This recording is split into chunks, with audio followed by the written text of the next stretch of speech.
everyone, welcome to our first ever episode of DaEar&DaEye, where we listen and most importantly envision. And in this series, we're focusing on low-income Asian American entrepreneurs from Oakland, California. And our first guest today here is Megan. I want to say thank you for being here today. Yeah, of course. Thank you for having me. Yeah, you're our first guest, so it means a lot. Yeah. Okay, so let's just get right into it. So, what is your business called? My business was called, or is called, Mei Mei's Bouquet, because Mei Mei was my childhood nickname growing up, and it just happened to rhyme with bouquets, and I thought it was perfect. And what kind of business is it? How would you describe it? It was definitely like a floral business, but what made it different was that I grew all the flowers myself from my own soil in my front yard, and I arranged all the bouquets all by myself with my own materials. Mm. How long have you been doing this? I've been doing this I've been gardening for around 4 years now, but the entrepreneurship lasts a year and a half. Mm. The business was a year and a half. Wow. And can you tell us the context of when you were doing this? The context. Like when, where, were you in high school? Oh, yeah. I was a junior in high school when I first began, and then a senior when I started selling my flowers. It was around, let's say, December, like Christmas time. That's when the soil was getting really good, wet from the rain. And it was just a really abundant year for growing flowers. And my whole front yard was just filled with this. So I looked at my front yard and I was like, man, I need to share this. That's so nice. Okay, so can you tell us a little bit more about yourself and what events inspired you to open this business? Like where you're from? Is this a family business? Like what makes you so passionate about flowers? Mm-hmm. So I'm from Oakland, and I think this all started at around like the pandemic, where we were all forced to kind of really lean into our hobbies and pass time because it was a really boring time. And during that time, I used to just walk around Home Depot, and they were just having like a sale on like these seeds and stuff. So I was like, you know what? I have dirt, I have water, there's sunshine in Oakland. Let's just start gardening. And I remember the first things I ever planted was like peas and radishes, and it was a total success. And I was like, I have to lean into this. So I started. Oh, and then I had a senior project about pollinators, and that made me really lean into flowers. And because at first I was only like growing produce and stuff, but then flowers became really abundant as I learned about the importance of keeping our pollinators alive. And that's kind of what brought me to like the front door of my business. So what was that project about? What did you have to do it for? It was my senior project, and we had to pick something that was environmental science related. And what I ended up doing for that project was revamping an abandoned garden at Oakland High School, which is the high school I went to.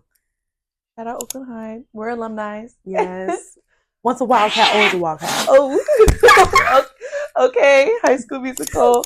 I mean, our families are all alumni. Yeah.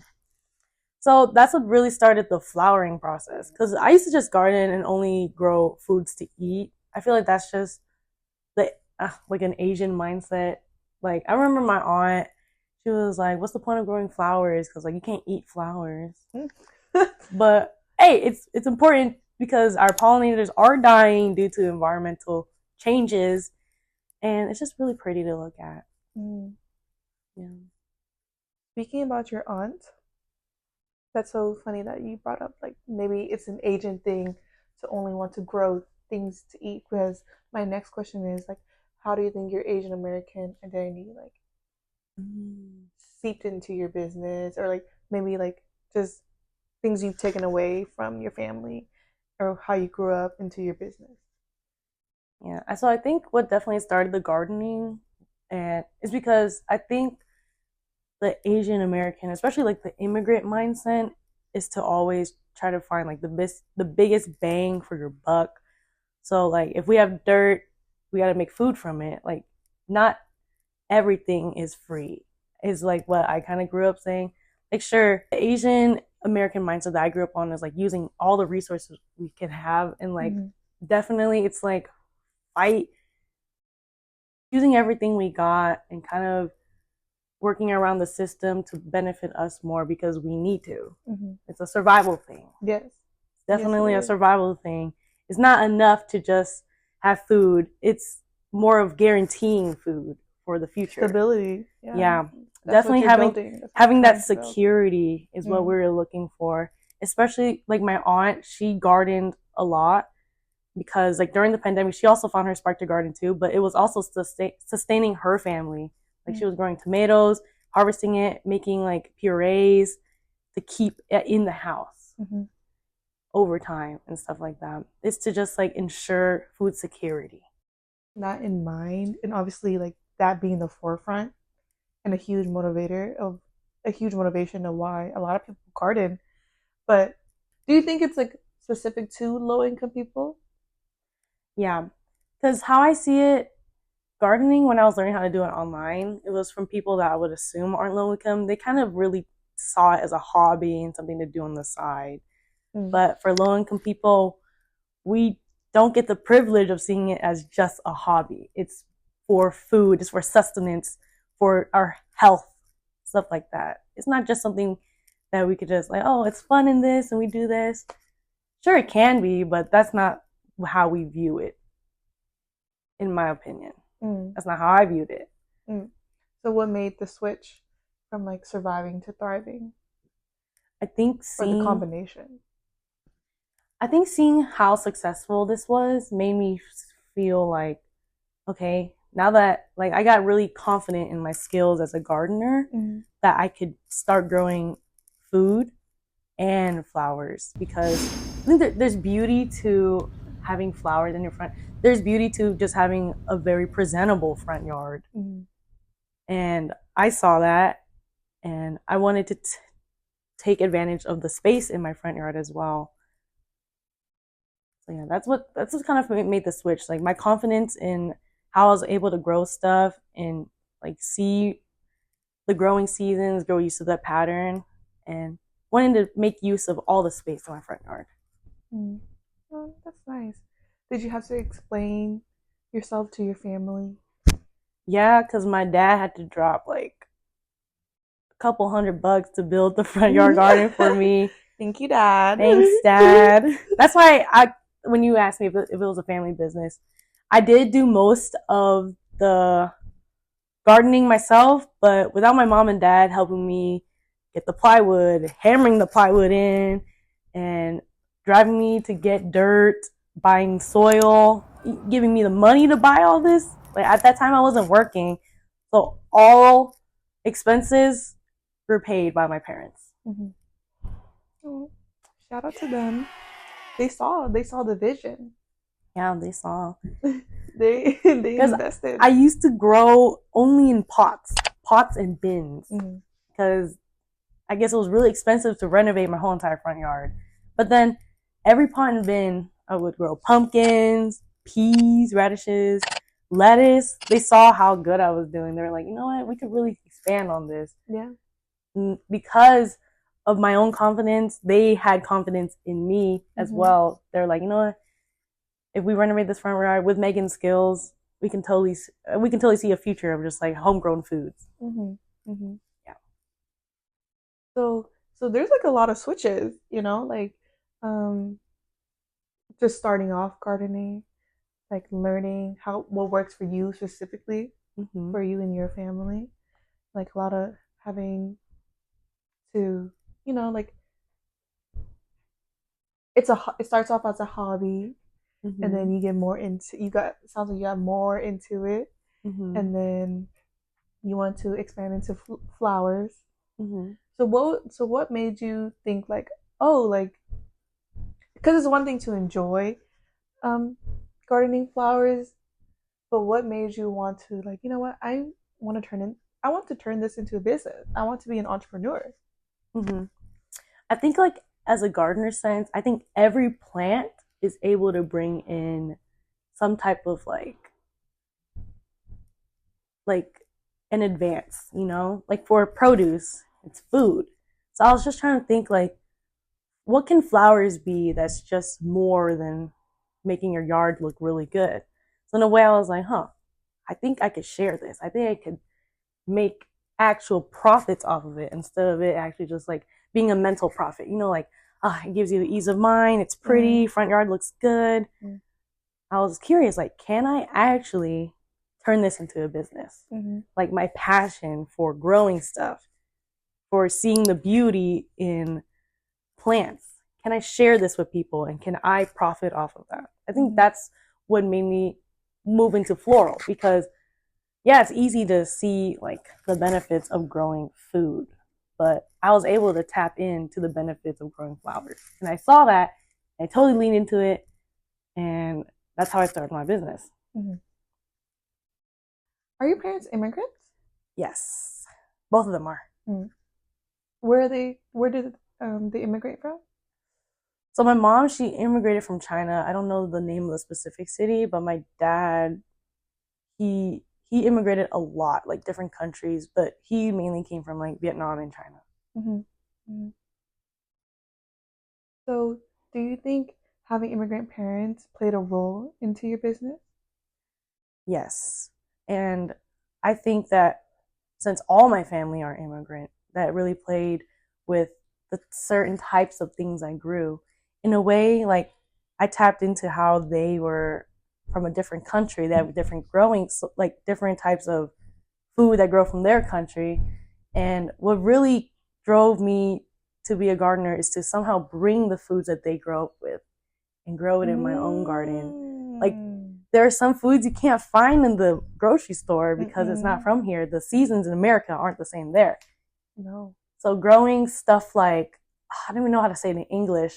It's like a vegetable you eat with pho. You can't get it in the grocery store. And what vegetable? I don't know. It's like a CE. She grew that, but like seeing how like my aunt, her name is C. She was growing stuff that she grew up with in Vietnam, and like being able to get a taste of your childhood from a different country and bring it here, that really sparked something in me. Right. And I wanted to bring that to my own family as well. Yeah. That's how you connected yourself to them. And you brought a piece of home for them. Yeah. Wow, that's really beautiful. Yeah. Like my aunt, she's been growing ground cherries before like the big grocery stores found them. And that's because she only had them in like Vietnam. She grows like her own perilla. Oh, she grows this. Oh my God. It's what makes her curry taste so good. It's literally like I was trying to grow it myself. It's some type of citrus leaf. And they don't sell citrus leaf in the I totally forgot what it's called. Wait. Kaffir lime! Kaffir. You can't get a kaffir leaf nowhere. It's these leaves. Yeah, you could get the fruit. You can't get the leaf. Oh, I guess you could on Amazon, but you have to pay I guess it's not that bad. But as a kid, it really blew my mind. Right. They used to grow it at their own place, but they had to move, right? So she literally cut a sapling, and she grew that sapling and nurtured it, and now it's planted in the ground at their new house. Wow. Literally bringing a piece of like her home, her secret, like literally from like the recipe in her head that her parents probably taught her to bringing the exact ingredients. She brought it with her to America everywhere she moved. You can move her around, but the kaffir, the ingredients, the recipe, that's not going nowhere. No, that's such a beautiful thought because a lot of immigrants struggle with like feeling at home, like they miss home, like moving to a new country, a new society. Exactly. And how do you pass down your traditions to your children when you're not in the home country you grew up in, Yeah.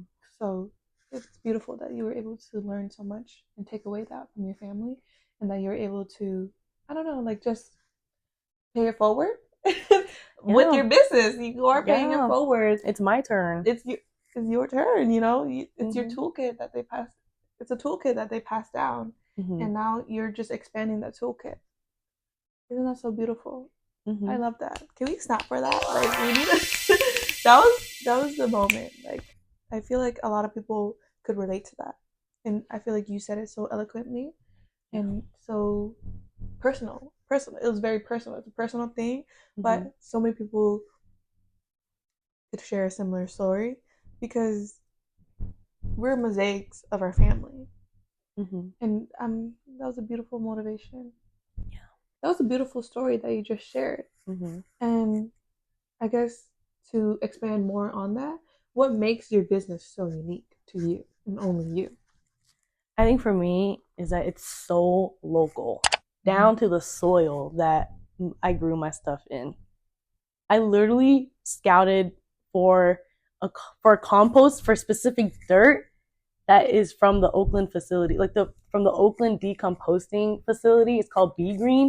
It's located at the edge of Oakland and San Leandro. Okay. That's how local this is. I wanted this to be as local as possible. Like, you've never heard of locally grown tulips from Oakland. So I wanted to be that. I wanted not straight from the soil. Not from the soil. Like, literally, that banana peel that you ate 2 years ago is probably in my soil because they take your compost, or like Oakland people's compost, they put it through a facility and turn that compost into dirt. From Oakland for Oakland. So that's why I really... Wow. I didn't even know there was a facility like that. Yeah. But I did my research. That's how local I wanted it. Yes, you did. You did do your research. Yeah. You did your research down. Yeah. So, how many hours do you say you'd put into this? Ooh, that's hard to tell because at first it's definitely more hours into like meticulously working with the soil pH, soil type, the tilling, like actual labor. Wow, that was at first days and weeks to build and stuff. But then there's also the everyday work, like watering, inspection, and maybe pesticide control, stuff like that. Overall, in a week, I used to spend like maybe like 3 hours a day, accumulative, just on the garden itself. Not even like doing research and like what's it called? Looking up seasons, the weather, being able to control what. There was a storm during that time, and I just had to be inside, biting my nails, hoping that my tulips are gonna be okay. That, like, the stress behind it, it's never just like a thing you look at and just forget it. It's always on the back burner. So in a way, it could be seen as like a 24-hour kind of commitment. And not to mention your family's commitment as well. Yeah, it's a family business. It's a family thing. Like, everyone has to, not has to, but like everyone's thinking about it, about how to care for it. Because you're right. Caring for a garden is a 24-hour thing, especially when it's your business. Yeah, my home business. This is my family's home. So you had a lot of things at stake. Yeah, and for sure. You were still in high school. Yes, I was in high school. Was applying to colleges then. Yeah, getting into colleges then. Like, that was a tough. It was not a tough time, but it was definitely a lot of stuff was going on. A lot of stuff. How did you juggle that? I had such a supportive family. Like, it was a good circle of people and friends that were just so proud and very impressed of what. When you were in high school, did you know that you wanted to go to college? Yes. And you said you were a senior when you started your business, right? And you said that you were applying to colleges and everything. Have you ever thought like, you know what? I don't want to go to college. I want to pursue this full time. Or was your business like a motivation of what you want to pursue in college? Ooh, that's actually pretty interesting because so I definitely wanted to go to college, and I knew deep down that it wasn't plausible or likely for me to put 100% of my time into my business. I don't think that was because I did want to go to college. I wanted to continue being a student and learn. But for you to say how it affected like my decision on going to college and like what to like study, I definitely thought about going to UC Davis because their agriculture is really good and study. I think they're the top. Yeah. And study like soil and microbiology. That definitely was on the table for me. And because of me starting the garden is what pushed me to think that way. Ultimately, I ended up not going and I didn't pursue it. Yes, we know where you go. Cal. Yeah, I go to Cal. And I'm pursuing a cognitive science degree. Now that turn is for probably a different day. That turn. But to say I'm sure it's still very much connected. Maybe, yeah.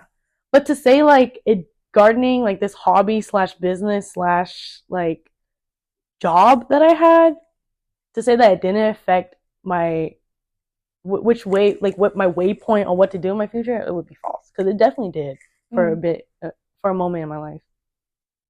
Did you think about continuing your business through college? No, simply because I knew I wasn't going to be home where my business was so central to. Oh, so you knew you were going to end it once you went to college? Yeah, like once I left. If I didn't live at home, and I don't, I live on campus. Definitely bring that knowledge with me here. Like from looking at the gardens here, I am able to identify plants, understand the health of it, understand that what the school is putting into their soil and stuff like that, being able to see how healthy everything is. That never leaves. I could leave my garden, but my garden never leaves me. No, what they say. Oh my gosh, I touched the mic while saying that. You could take the garden away from the person, but you can't take the person away from the garden. Yeah. Yeah. But okay, so back to more on the like businessy side of it.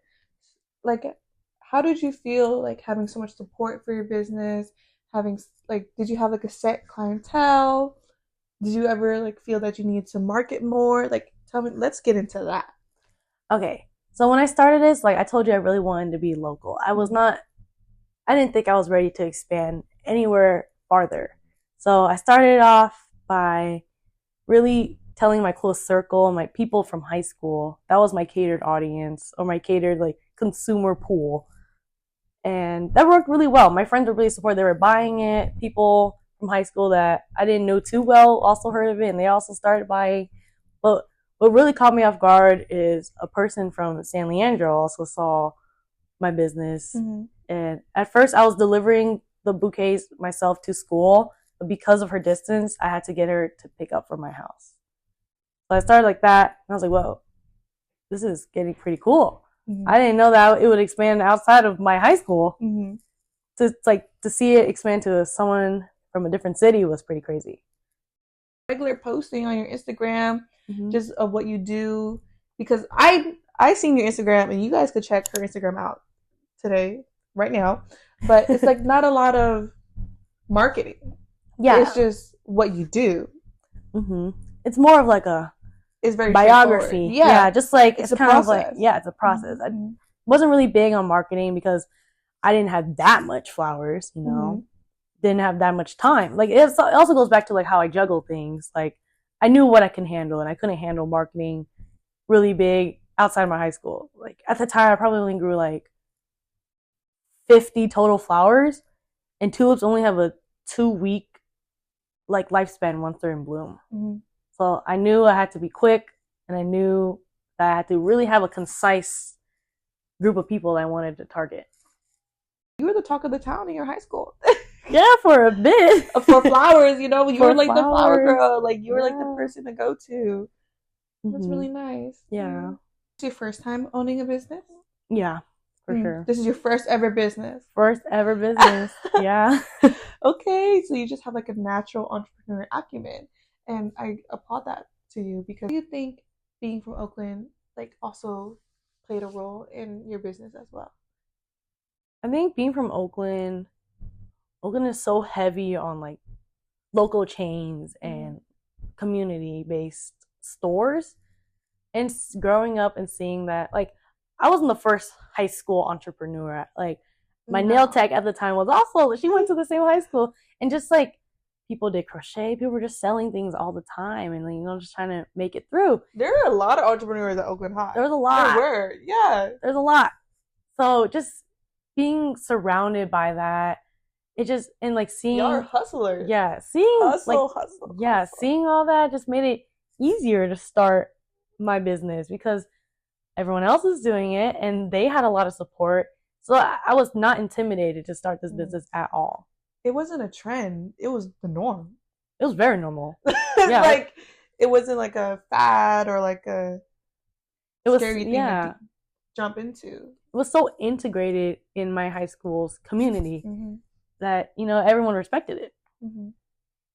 Wow. So that touches upon my next question that I really want to get into. It's just like, so your business, being from Oakland and having this like such tight-knit community.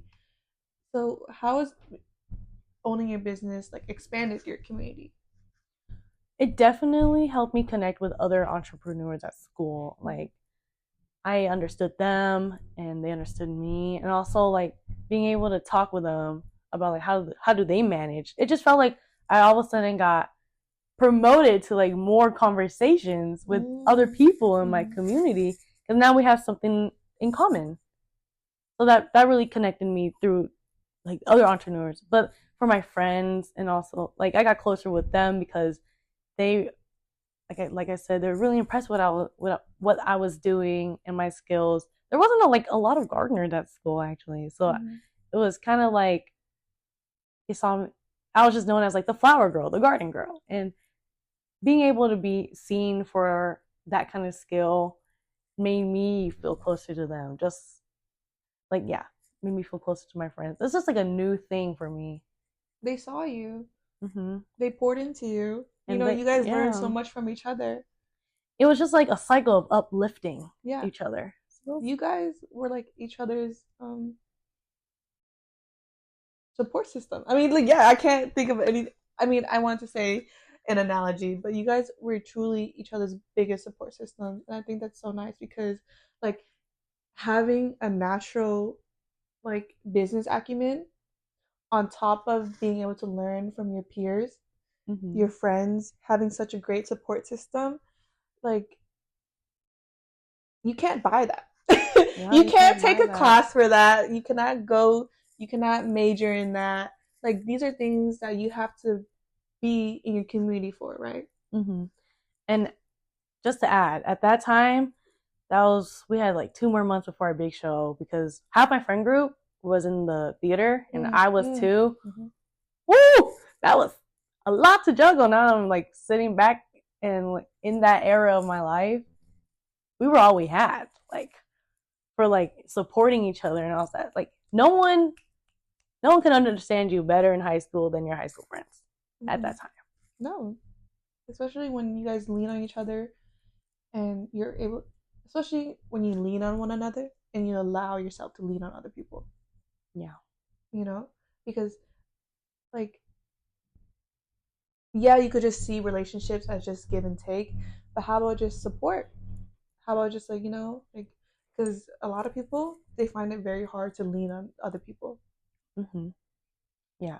So what made you, like, do you have anything to share about how you grew up, or like maybe like your being from Oakland has it inspired you to be able to be like, oh, you know what, I can lean on other people? I think I definitely I don't know much about like the Oakland aspect of it. I think need some time, but no, anything. I know that my family, we were pretty tight like growing up, especially like, you know, the younger people, because to be real with it, we were all we had for a couple, like the first 5 to 6 years. It's not like we could have like for some reason we weren't allowed to have like play dates and stuff. We were our play dates. And I think that having that connection, such a strong bond so young, is what really taught me, like, it's what really carried out my instinct to lean on other people. I've been doing it my whole life. So I really have to thank my family, like all my cousins, my parents, for having that availability for me to lean on people and lean on them. Yeah. Because it sounds like that was a great bolster for your business, and Mm-hmm. just for everything that you do. And we have to kudos to them, kudos to you, Oh like, yeah. you know, because that's not an easy thing to do. And look how far it's gotten you. Yeah, for sure. I think the emphasis on like how local I want it to be. Like if it was possible to get bulbs, like tulips come in bulbs, they're all from Amsterdam. That's where 70% of all bulbs in the world come from. Mm. I wish I could have somehow gotten them here, but I really down to the dirt, fertilizer, dude. I made my own fertilizer with my neighbor's trees, so that's how local I wanted. I wanted this to. I really wanted to push for like Oakland grown, hand grown. It was all run by like one person, low key. Run by one person, but definitely there was more people involved. Cause like, What made you? Yeah, what made you want to like emphasize local Oakland? To be honest, I wanted to show like the uniqueness of Oakland. I wanted to show you could do it here. Yeah, you don't gotta leave. That's what I'm saying. You like don't you have can to leave. Okay, you don't have to leave Oakland. Yeah, I wanted to show like what can you do? What can't you do in Oakland? I wanted to show like what can't you do in Oakland, right? We have everything. Like, what do you mean we have a decomposing facility in Oakland? You could buy dirt from Oakland from your own trash. Mm-hmm. How Oakland can convert something like trash into a growing ground for food, for flowers, for living beings. What do you mean you don't know that Oakland is a city of hustlers, natural born hustlers? Like, what do you mean you can't find any community in Oakland when you could speak to your neighbors? Yeah. And you will have neighbors. You will have neighbors. I hope you do have neighbors, and I hope you're not too scared to talk to people. I hope you're not too scared to go outside. That's the point I was trying to prove. Like, we can make this as local as possible. The question is, how local can I get? You're a testimony. Yeah. For that fact. Yeah, in a way, I was kind of pushing Oakland. I was like, Oakland, what do you guys got? And I was trying to get everything from Oakland, and it really. And we have everything. And we have everything. I found everything. We have everything. And you made it. You made everything. And what you couldn't find to get from other people or at any other spots in Oakland, you made yourself. I made. And you could pass down whatever you learned from that to other people. Yeah. To other Oakland, well, not other Oaklanders specifically, but just know you got it from an Oakland gal. Okay? Like, you got it from someone, an Asian American from Oakland, California. Okay? Yeah. Like, your flower arrangement is from her. Okay? Yeah. Like, so your fertilizer, your compost, you're like, wow, that's very true. Down to the dirt. Down to the dirt. But like the fertilizer thing, I just realized like, damn, fertilizer is so expensive. And I looked up how to do it online. My neighbor, his fig tree, it's huge, just dropped all of its leaves. And then I found out you could turn those dead. We had 4 bags of those industrial sized trash bags that are bigger than your regular ones. 4 of those filled to the brim with dead leaves. And then I had to start my own, like, I forgot what it's called, but my own bacterial structure for my garden. And I got to make that. And I got to connected with my neighbor through that. I was like, neighbor, can I do this? And then through that, I was outside. We're just chatting it up. And we're just talking about more gardening. And I had his support as well. Mm. Oh, and didn't you have a neighbor from like up the street? Up the street? Like they said something to you about how they always love walking past your house? Oh, that was not up the street. That was 2 houses down. Oh, okay, yeah, but still, like, it's. Oh my gosh, yeah. It's easy to connect with people who live right next to you, but still, like, I feel like connecting with a neighbor who lives 2 houses down is still pretty good too, because a lot of people do not know their neighbors. Yeah, that was a really cool experience because at that time there was about like 100. This is when it was first time, like 100 tulips like in the front yard. Mm-hmm. And I would notice like some people would stop by and tell me that's pretty while I'm working on it. Nice. And then this one lady, she was just like, wow, every day in the morning I try to walk this way towards your house to look at all the pretty flowers and stuff. I was like, wow. And then that at the end of that season, I was pulling the bulbs out, and she walked by. She was like, "Can I have some?" Because like I took them out because I didn't want to take care. I wanted a new batch, but she knew that you could keep the bulbs and grow them next year, so I gave her half. Because I was gonna do much with them anyway. So she got to benefit a lot, and I got to benefit a lot. I felt good, to just see somebody that's also have the same interests as me, and helping them flourish in that direction. Right. Sharing the joy is double the joy. Yeah. Sharing a burden is half the burden. And let me ask you this. Did you know that she lived 2 houses down before she came up to you? No, I did not. See? Isn't that... She told me. Isn't that... that's why I think it's so beautiful, because you see you see your neighbors who are right next to you come outside and stuff like that. But besides that, you don't really see other people.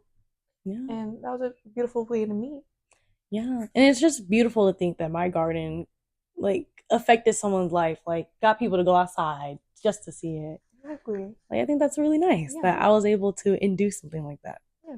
Okay, that concludes our interview. Thank you so much for sharing your beautiful stories and testimonies for how you don't have to leave Oakland, and you can depend on your community, and you can have others depend on you. Yeah, of course. It was so nice to just go back to that time of my life and see how beautiful it was all over again. Yes, okay.